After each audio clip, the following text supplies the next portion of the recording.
नमस्कार, मैं निशा यादव अपने यूट्यूब चैनल पर आप सभी का स्वागत करती हूँ। सुनाने जा रही हूँ सोहर गीत। आप लोग कैसा लगा कमेंट में जरूर बताइएगा।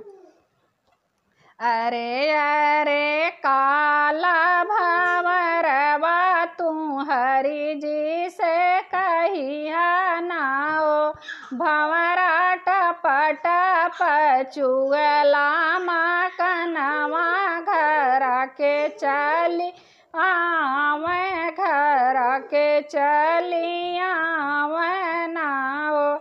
अरे अरे काला भंवरवा तू धना जी से कहिया नाओ, धना पकल बसवा कटावे त महल छावावे, घर के नाही आई बहो। धना पकल बसवा कटावे त महल छावावे, घर के नाही आई बहो।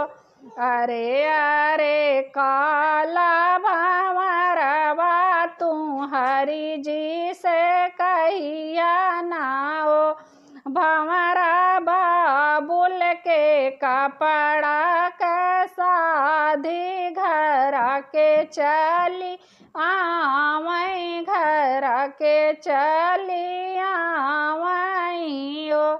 अरे अरे काला भंवरवा तू धना जी से कहिया नाओ, धना आजमगढ़ से कपड़ा मंगावे, बाबुल के पही नावे, घर के नाही आई, घर के नाही आई बहो।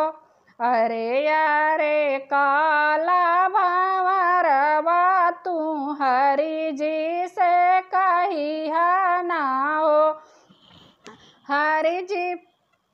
अरे अरे काला भंवरवा तू हरि जी से कहिया नाओ, भंवरा बाबुल के पापा के साधी घर के चली आवे, घर के चली आवे नाओ। अरे अरे काला भंवरवा तू धना जी से कहिया नाओ, धना नैहरे से बीरना बोलावे त पापा कहाँ वावे, घर के नाही आई बहो। धना नैहरे से बीरना बोलावे त पापा कह वावे, घर के नाही